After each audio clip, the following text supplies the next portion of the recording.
Hello my friends, yesterday Russians tried to attack Konstantinovka from the Rusin Yar, but their attack was completely cancelled by Ukrainian defense forces. Let's watch the video. Here we go with the video itself. As you see, Russians are using even BTRs. They put the drone protection all around, but it doesn't help. Well, this infantry evacuated from this particular BTR. Also, there were Russian tanks spotted. As you can see, the already standard protection, the anti-drone roads which are being welded all across the tank. And you know what our guys are saying, that sometimes they need 20 up to 30 drones to penetrate this stuff. So it's good that initially you stop it, causing infantry to land at the open field environment and operate with the drone drops against those. And later on, with the help of lots of the FPV drones, completely demolish the tank. But the record was 70 drones per one tank. That's what I know. Well, Russians are getting a little smarter. They're following each other with a longer distance, at least from what I see. This particular convoy, it was faster than usual, and they also tried to use bad weather conditions, early morning fog, but for them, accidentally weather improved and it was clear sky by the time Ukraine spotted the Russian movement. It was just in time for Ukraine to deal with this one. Guys from the 93rd Brigade, they're very capable. Holodny Yar, that's the name of the brigade. As you see, this tankist, he even saw the drone coming, tried to turn, but it was too late. Yeah, one more BTR. So the final task for Ukraine was to find the Russian infantry all around. They landed somewhere in the tree lines. At this time of the year, it's kind of easy to spot Russians because there are no leaves on the trees, so no zelonka. It's called like green, yeah, something green leaves that might create some sort of the shelter. Not any longer. And for Russians, those attacks, convoy attacks, they bring absolutely tremendous losses, even more than during the summertime. The end of the video I cannot show you because there are lots of the Russian infantry running away from Ukrainian drones unsuccessfully. What I may show you is the screenshot from the Russian Telegram channels, military bloggers. They say that our forces are moving ahead north from Rusin Yar village. As you saw, unsuccessful movement, yes. So once again, Rusin Yar, Russians somehow put this village under their control, but it's not like that. They tried to go there, but totally were demolished. Their main tactical goal is to advance towards Konstantinovka from this direction. So far, Russians are not that successful in Konstantinovka as they want to. But let's go. Yeah, we're gonna skip Mirnograd Pokrovsk for now. I'm gonna speak about it in this video. But I want to point out the Russian breakthrough, that's what they say on their channels, the breakthrough towards Novopavlivka. That's the Dnipropetrovsk Oblast. This is the border between Donetsk and Dnipropetrovsk. Well, here Russians attacked with 10 of the armored vehicles. There were some of the tanks and BMPs. Well, in this case, this convoy was spotted kind of late. So Russians managed to successfully reach Novopavlivka, at least southern outskirts of Novopavlivka, and land the infantry forces. So the infantry is now spread in a half of this settlement. They're hiding in the basements, in ruined buildings. But again, the weather improved quite fast and our guys managed to kaput several of the Russian vehicles. I have one more video showing it. Yeah, you see how our guys are forced to operate kind of the thick fog, but nevertheless, this vehicle was spotted. What is visibility here? Well, maximum 1,000 feet, maybe even less. I would say 200 meters, not more. So obviously our guys are risking to lose lots of the drones, but there is no other option than to try to stop Russian advancement. And here the vehicle was spotted and hit. The video comes from Ukrainian volunteer fund Sternenka, and I also gonna speak about Sternenka himself and his evaluation of the situation on the front lines, which is not that optimistic. However, I agree with most of what he says. But at first, let's watch what happened. So I cannot show you the kabooms themselves, guys, on this platform, maybe just like that, still images. As you may say, this is the Russian BMP. The operation of the Ukrainian drone operators is happening within this settlement. So the convoy was spotted kind of late because, again, of the bad weather. But you see that the weather already improved. Well, judging on this video, Russians lost tank and several of the armored vehicles. By the way, this tank was cancelled on the way back. Idea for Russians is to go to some of the settlement, land infantry in ruined buildings and basements, then return back and perform the next mid-wave attack. Then again and again, then they create the new bridgehead from that newly occupied village and they may attack further. But you see that the planning was done not ideal for Russians. However, they reached their goal partially, lending the part at least of their infantry forces to Novopavlovka. For this reason, it's been covered now in gray color. What is interesting about this attack that Russians put the pontoon bridges here on the small river. It was already confirmed, and they had to spend some of the time for it, again covered by fog. So by the time they made this bridge and went to the village, the weather improved. They were spotted, and Ukraine managed to cause Russians some of the losses, but we are not speaking about complete cancellation of this Russian group. No, it is still presented. Those are not 2-3 soldiers. We may speak about substantial amount of the Russian infantry there, but what about the further attacks? There was one more attempt, but Russians turned away, because Ukraine damaged their vehicles with FPV. So for now, this Russian group is mostly isolated until next Russian attack attempts. All right, now let's go to one of the most difficult directions for Ukrainian army. What is happening in Zaporizhia, Dnipropetrovsk and Donetsk? This is crossroad, the big part of the front lines, and here Russians are moving every day, getting under control more and more of the villages, creating a threat for Hulai Pole. And we have the recent update, so it was the day before yesterday, and it is right now. So it's imminent that soon we're gonna see, maybe even this year, the fight for this settlement, which is crucial for Ukrainian defense of Zaporizhia, Hulai Pole. For Russians, it's gonna be harder than, for example, Pokrovsk, Mirnograd, because here is the war obstacle, the river, and just few of the bridges which they might take to cross it. But as we saw with the Russian advancement in Novopavlovka, they might create some sort of the pontoon bridges under the cover of fog. And December months in Ukraine is also very foggy. Well, at first, to reach Hulai Pole, they need to cross one more river over here near Zatyshna village, but I think they can do it here, or maybe even use this road to advance to Hulai Pole. My prediction that in a couple of weeks we're gonna see either this pocket to be increased widely, or Russians attempt to enter to Hulai Pole itself. They also have attempts to move to Danilivka. Well, they're already in Danilivka, it was confirmed, and even Deep State has this analysis showing that Russians are moving pretty much fast. Why is it happening, guys? Since Ukraine, it seems like a few months ago, deployed a kind of capable brigade, 110s. Well, just today I discovered a story that the command of the brigade, it was placed in Hulai Pole, and Russians used ballistic missiles. Unfortunately, they eliminated the command of Ukrainian brigade entirely. Now there is a new command, unfamiliar with this situation. Plus 110s is also kind of new at this specific direction. So for them it's very hard. They're accompanied by some of the territorial defense battalions, but they're not that capable. They're kind of weak compared to, for example, Azov, 93rd, 25th, 33rd Ukrainian brigades, which are acting in Pokrov's direction. Ukraine mostly concentrated the capable forces over here, with this breakthrough of the Russian army in Dobropila direction, and also to unblock Mirnograd, Ukraine is using very capable forces, including the special forces of GUR. But at the same time, roughly 3 weeks ago, Russia moved their capable forces to this direction, towards Zaporizhia and towards Yalta, and also this village called Zaporizhia. Last month, also Gerasimov himself stated that Russia will be successful in Zaporizhia, and we see that definitely Russians are pretty much successful. They are taking the ground very fast, the fastest movement here of the Russian army since 2022. And to check it out, you don't need to be professor or something. Let's go November, October, let's go to August, August, then they start to propel really fast.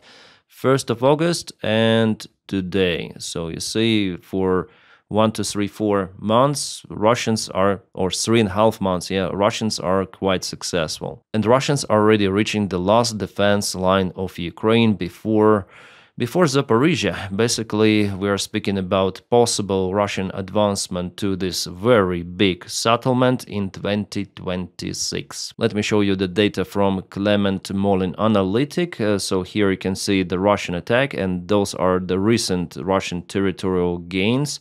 This is not the gray area. No, it's still under their control. The gray area is over here. Yeah, it's smaller. The red arrows here show the actual directions of the Russian attack. The white arrows that it will be like that Russians will attack towards reaching the Ukrainian main defense line over here. And in some points they already penetrated. Actually, they moved over here. If we speak about the village of Danilivka, it's already behind the defense line. Russians just bypassed it, so the defense line is not that robust as it could be. So once again, they're very close over here, and I would say that now they're very close to Gulaipole. This map is a little bit outdated, yeah, as you might say.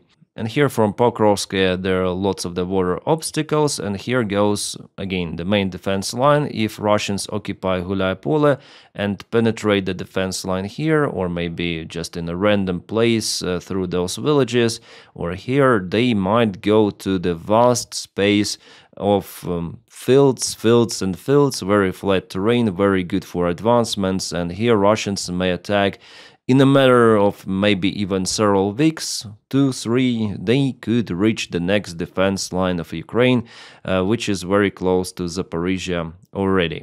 And Ukraine cannot build new defense lines over here because it's dangerous. Russians are using Lancet drones and other munition, some of the ballistic missiles, aviation gliding bombs to hit Ukrainian engineering forces, which are building those trenches. I already shared the videos on my channel of the actual impacts of Russian Lancet towards tractors and escalators, cranes and everything. So it's not possible to build those lines out here. It's already too late.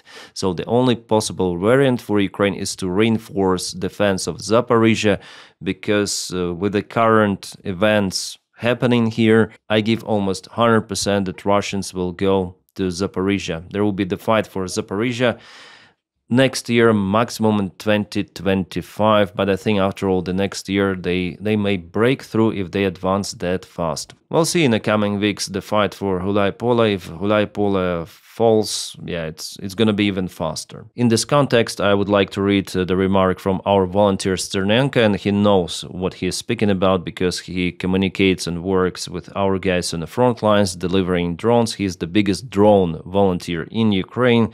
So I just want to remark part of his yesterday's statement. He already recorded the video today. I watched it, and where he described the situation in more details. What he says that our defense is collapsing. It is just a matter of time, then Russian tanks will enter Zaporizhia and Dnipro. We are heading towards a catastrophe of strategic scale that could lead to the loss of the statehood. And today in his video he described what he meant by that. He says that without army reforms, with the current resources Ukrainian army has, with this limited support from our allies, with sometimes inadequate command of Ukrainian army.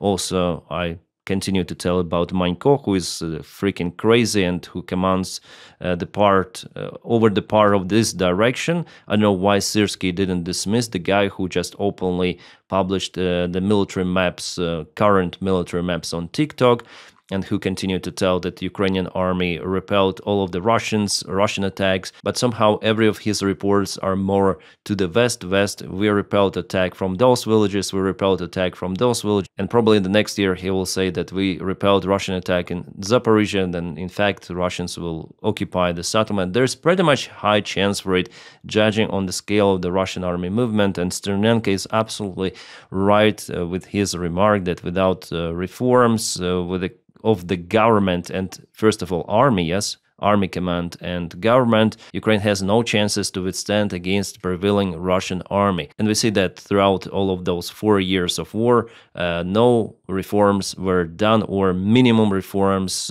just at the surface. They tried to polish everything, but everything should be changed. And Syrskyi, well, as for me, Syrskyi is not competent if he keeps those incompetent commanders. And judging on defense organized in Pokrovsk, Mirnograd, judging on the defense organized in the Zaporizhia direction, because it was evident that Russia is sending their forces here few months ago, but nothing was done. New defense lines were not built at the proper time. The defense lines which were built over here, they're mostly down to defend attacks from the south, not from the eastern side. Why, you may ask Ukrainian military command or Ukrainian government how they organized everything of that.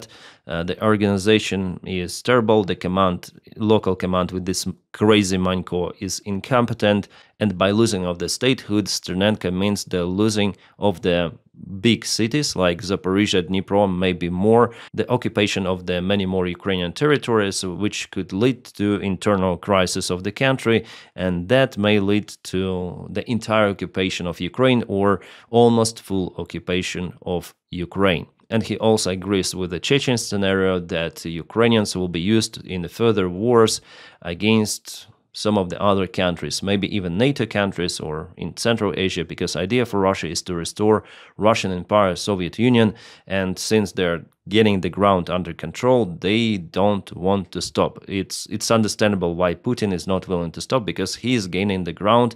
He has this initiative on the front lines, and no politician in the world, including Donald Trump, may force Putin to slow down or to stop. Yeah, for Ukraine, obviously, it's better to stop. Zelensky already agrees on that. Okay, we're gonna slow down and stop, stand still, and wait for the Russian regime to change, to collapse. But for Putin, it's better, as he thinks, to continue the fight, continue war, which brings huge losses for Ukraine, for Russia. Ukraine tries to eliminate some of the income for Russians hitting Russian oil facilities. Oil ports like Novorossiysk, yes, it harms Russia a lot, but Russia still has, it's very big economy, big country. For Russia to struggle, you need many years, and for Ukraine, defending is the only option, because what other option Ukraine has? To surrender? In this case, Russia will implement its torture policy as it was with Stalin, for example. They'll deport lots of the Ukrainians, they'll jail lots of the Ukrainians, they'll cancel, flatline them, and force to fight for Russians in the future wars. And they'll try to erase Ukrainian identity, including language, culture, absolutely everything. That's what they are doing in occupied territories. Let's go to the deep state satellite map. So let me draw you my prediction of what Russians will do in the coming days. After Rivnopilya, they occupy this village, they'll try to go to this line, and they'll create this pocket, trying to put Gulai-Pole in the pocket. So then they cross the river, they're gonna pour lots of the reinforcements, and they'll try to attack from the sides, creating this bridgehead. Sorry, it's like this. I'm drawing something strange here. Well, something like this, it will be done by Russians, so infiltrating attempts. That's what they've done in Konstantinivka. Similar, if they have the river, for them it's better to cross it somewhere, and then with infiltration, with sending of the reinforcements, they create bridgehead, and they use this bridgehead for further attacks, yeah? And they will try to move straight to Gulai-Pole, so two of the attacks towards the same settlement. And after occupation of Gulai-Pole, they're gonna continue the movement. Yes, it's gonna be like that. And at the same time, they're gonna continue their attacks towards this northern area about Pokrovsk. I'm not sure whether they will try to occupy it. For them, I think it's better to secure it, not to waste the forces for the city fights, and continue the movement straight forward towards Zaporizhia. I don't think that the Ukrainian army will be capable to hit them across the river very rapidly or something. So that's natural obstacle. It's kind of wide here. The Vovcha River is not this tiny little river over here. So of course some of the pontoon bridges are required in case of the bridges destruction, and they already been destroyed. We have the confirmation that Russia destroyed those bridges. So for Ukraine, it's kind of hard to send the forces to cut those Russian attack vectors. All right, now to Mirnograd and Pokrovsk. Here Russia Russia is successful, but Ukraine is withdrawing the forces. It's already evident. If you see this huge gray area, it means that Ukraine is withdrawing the forces, usually in those pockets. So it was 3 days ago, and now it's like that. Russia takes more ground over here, and little by little, Ukraine is concentrating its forces in Mirnograd itself to be ready to jump through this bottleneck as fast as possible at the proper time. I guess it will be bad weather conditions somewhere in the morning, then we'll see. One day I'm gonna update the map and we're gonna see everything of that at first in gray area, then in red. Still the fighting is ongoing for Rodenske. That's the key settlement to maintain control, at least partial control of this bottleneck, and to make the withdrawal of Ukrainian army more or less without significant losses. So that's the plan of Ukraine. The problem that Russia continues its infiltration attempts, and Russian troops were spotted recently over here somewhere, even in this area. Yes, let me show you the video. Yeah, I cannot show you it fully, but it was filmed by Ukrainian drone operators. There was just Russian infantry on this road. The infantry is no more, but it was geolocated. The presence of the Russian sabotage group was spotted almost 3 kilometers away from the previously spotted Russian positions. So this road from Grishina village to the very important crossroad for Ukrainian army, for bottleneck, really. So Russian army is trying to block Ukrainian presence over here, but from the north it's not possible because Ukraine keeps control over at least the part of Rodenske, but here on the south, Russians may send lots of the infiltration groups to make the way out for Ukrainian army more difficult with losses. Unfortunately, weather is also playing significant role in those Russian sabotage operations. So on this map, you can see this advancement of the Russian army. Yes, they were hit there, completely annihilated, but it doesn't guarantee that there won't be new forces sent by Russia the same road. Yeah, so Ukraine should withdraw the forces. Sorry, different color. Ukraine should withdraw the forces here right away, maybe in coming days, 2 days, 3 days, early morning that there is the fog. Just get out, because Russians are capable to close this bottleneck, actually. Will be capable very soon. And still without establishing control over Donbass, Russia mainly cannot occupy lots of the Ukrainian territories. They'll have to waste thousands and thousands of the army men to get Slavyansk, Kramatorsk, Drushkivka, Konstantinivka, and probably years and years. Maybe that's why they are trying to hit Ukraine at the most vulnerable place, Zaporizhia, where defense is not that great, so they may attack Zaporizhia, Dnipro, the same from this area, and forcing Ukraine to take the capable forces from Donetsk direction to fight over here, and then Russia may reinforce its group to take Slavyansk, Kramatorsk, Drushkivka, Konstantinivka. I guess that could be the plan. Well, anyways, if that advancement was happening from Ukrainian side, we could have said that, oh, that's the very successful Ukrainian counterattack, way better than the failed one in 2023, but unfortunately it is happening from the Russian side. They move pretty much fast in this southern area, southeast. About Kupiansk, let's go to the place. This is Kharkiv Oblast.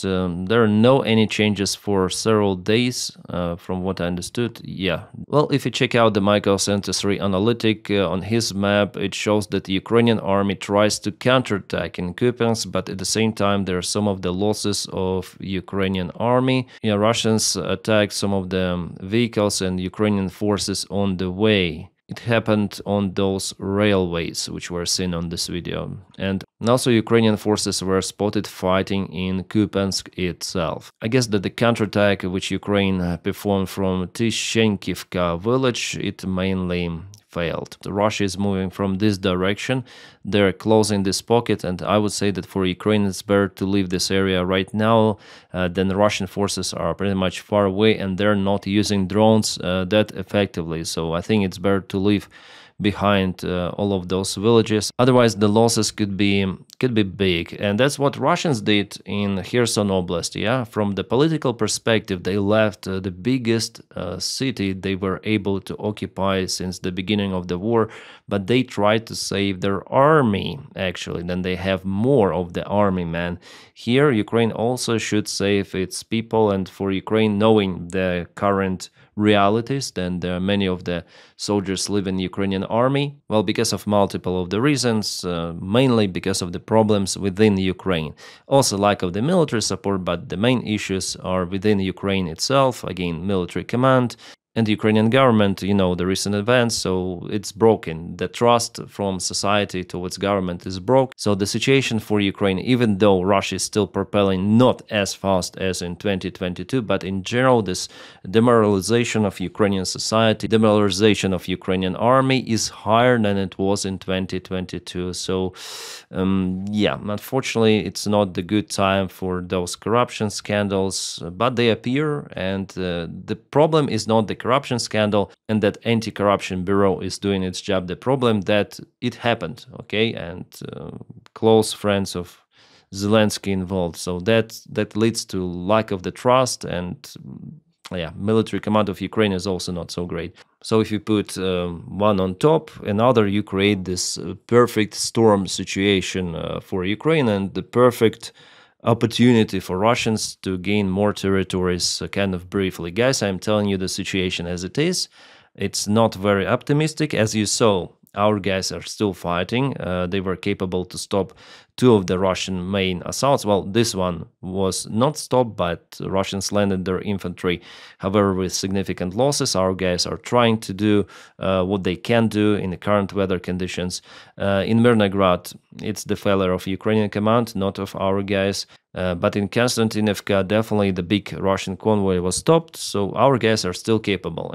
And this counterattack was brilliant operation with our capable armed forces, but Ukraine has just few of those brigades, battalions, so yeah, not everywhere they can be used. There is the lack of resources, army men in Ukraine. That's why Russia continued to take the ground. And yesterday on my stream with my subscribers, followers, we analyzed the situation also on the front lines. Yes, I have another channel. It's in the video description just below. I stream there every day, some trash stuff, and also reviewing the news, front lines sometimes. So we came to conclusion that after Russia occupied Soledar, it was a long time ago, and Bakhmut, since that time Ukraine wasn't able to break the situation in its favor. Yeah, there was the Kursk operation, but finally it finished, yes, and Russians even entered Sumy region after it. So if we speak about this strategic perspective from after the occupation of Soledar and after Ukraine was successful in Kherson, Russia keeps this initiative, and now we see that they increased the pressure on Ukraine. The counteroffensive of Ukraine could have changed something, but no. It was mainly a failure. Ukraine attacked the most defended area. Then the realities of war were already different. There were drones used.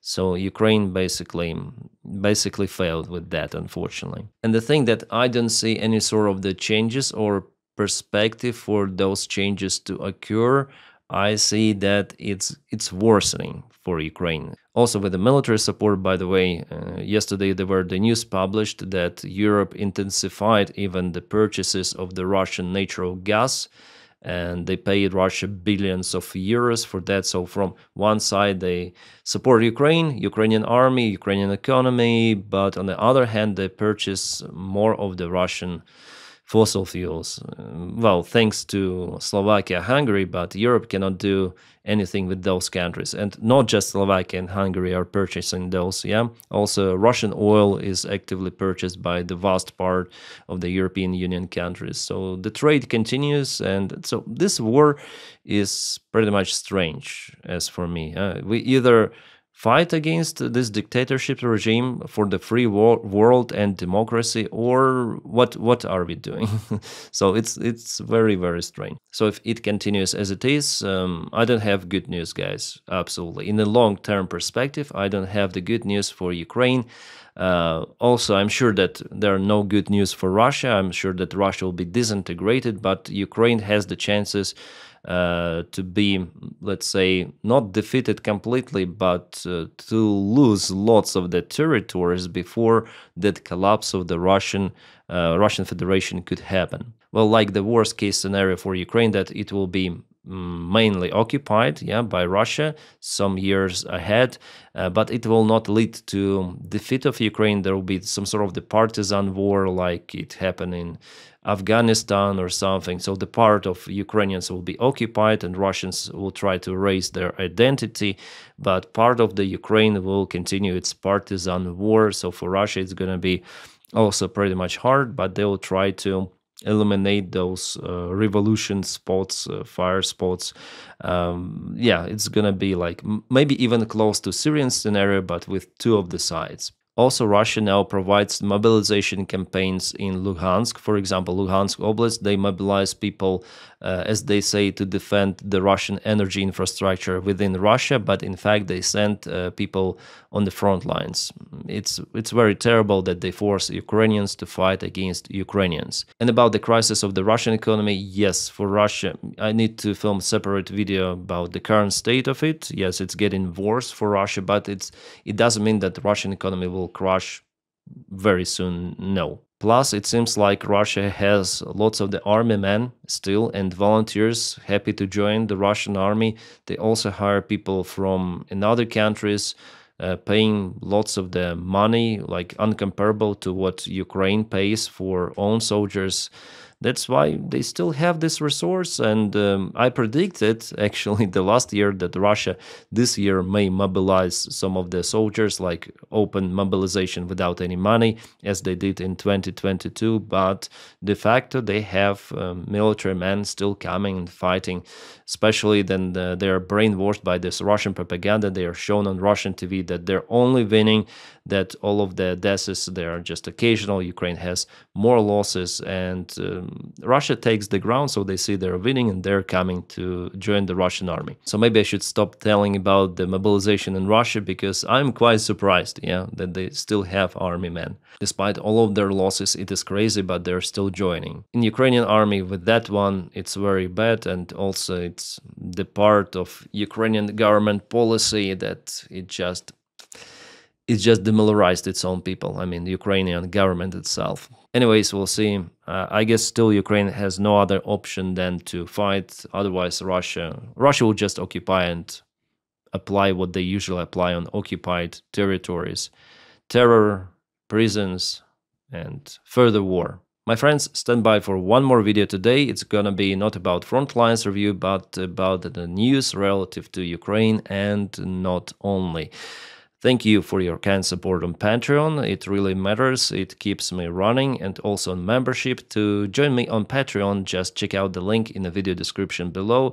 To join me on membership, just press the join button somewhere over here, because that's how you keep me filming and working. You're hiring me for this review, which is, I would say, pretty much honest. I try to say the things as they are. Well, if you don't have this opportunity to support me on Patreon or membership, just press the like to this video and also subscribe for the channel. That's how you boost this video in YouTube algorithms. That also helps me a lot.